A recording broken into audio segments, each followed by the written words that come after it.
Let's use some common numbers, and let's also use what we already know has to drive the window size. And that is right here. The sill plate needs to be 36¼ inches in real life. So on scale, it's going to be 1/12 of that, or it's going to be just over 3 inches. So I'm going to butt this up. Using a different ruler here just because I thought it'd be a little bit easier to see. What does 2x look like? Ooh. Glorious.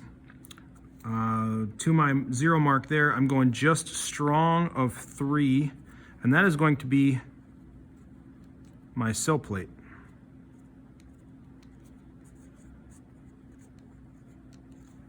Let's cut it.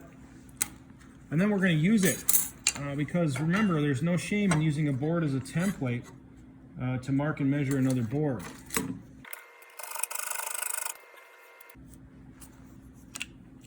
So there's our sill plate, and if we did the math on the header should be the width of the sill, which is 36, plus the thickness or width of a jack on each side, which is 1.5 inches in real life. And we have to add that in because the way these overlap, the header has to go over the top of the jack so that the jack can hold and support the load of that header, along with the king tied in there. In theory, 1.5 inches in real life, 2x4 would be 1/8 of an inch on paper. Well, these are actually more towards 1/4 inch. So what I'm suggesting you do is use your sill plate plus a board on each side in order to mark your header length. Or you can just transfer that measurement. But I've got a board on each side that's acting like a jack right now. And then I'm going to take a fresh board here. I will flush it on this end. I will mark it on this end. I'll put the X on the side that I want to get rid of. Whoops, almost did that wrong. Or the side that doesn't matter. And then I'm going to write header on this one. And I'm also going to write ×3 because I need 3 of those. I only need 1 sill plate. I've done the same for my cripples. I got my cripples marked up here. Those are 45 inches, and I've got those cut. So I need to cut up 3 headers and glue them together.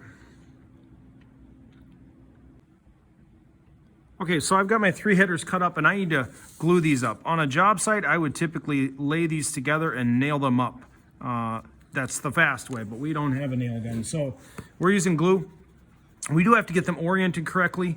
We want the bottom component of the header to drive the width or maintain the wall thickness. And it's the same size as the wall 2x4s. So all we need to do is make sure we put glue on each edge of that. Dot, not a lot. Dot. And I'm going to put these facing out each way so that they're like labels, which is kind of cool. They're a little bit greasy right away. They like to slide around. And we could laminate this triple thickness if we wanted to make it super strong. If it was massively load bearing, or sometimes spacing wise, it's just a little easier to do that.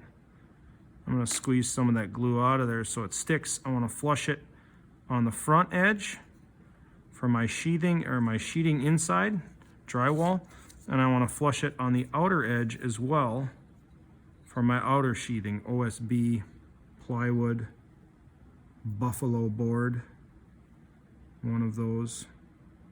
Squeezing that down a little bit. Not the awesomest straight header. I can see that that's tipping out.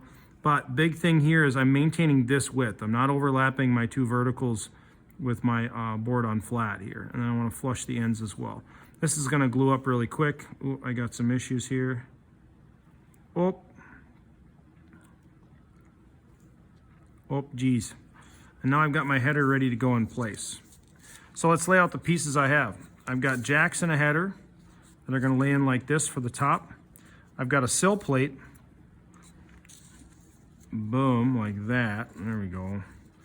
Header is going to have its weight transferred down by the jacks. I've got a sill plate, bottom plate. I've got my cripple studs to go in to hold the sill plate up and maintain my 3 foot by 2 foot window. And it looks like I'm Tornado.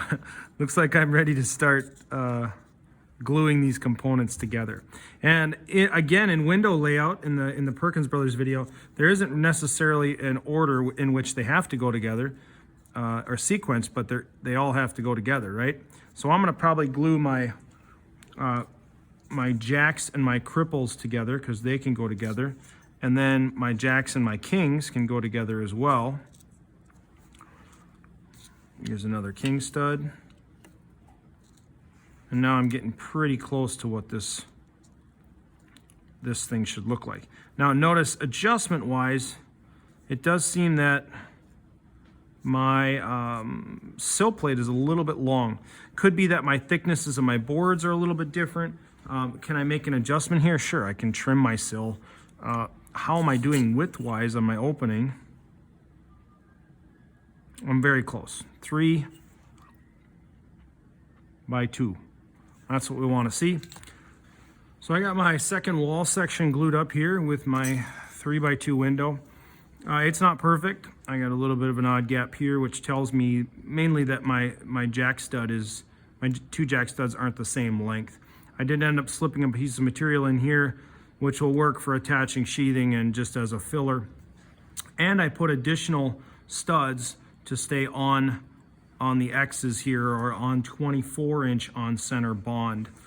If I match up my other wall over the top, I'm looking pretty solid for layout. So that's a good indicator as well. A few other pieces to note. I did grab a piece of sandpaper just to clean up ends a little bit, or just to do some slight adjustment. I dry fit everything, which means I fit it together without glue, and okay, it looks good.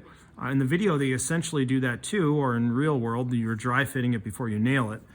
Just gluing is a little bit tougher to get apart. And I think that's it. That's wall number 2.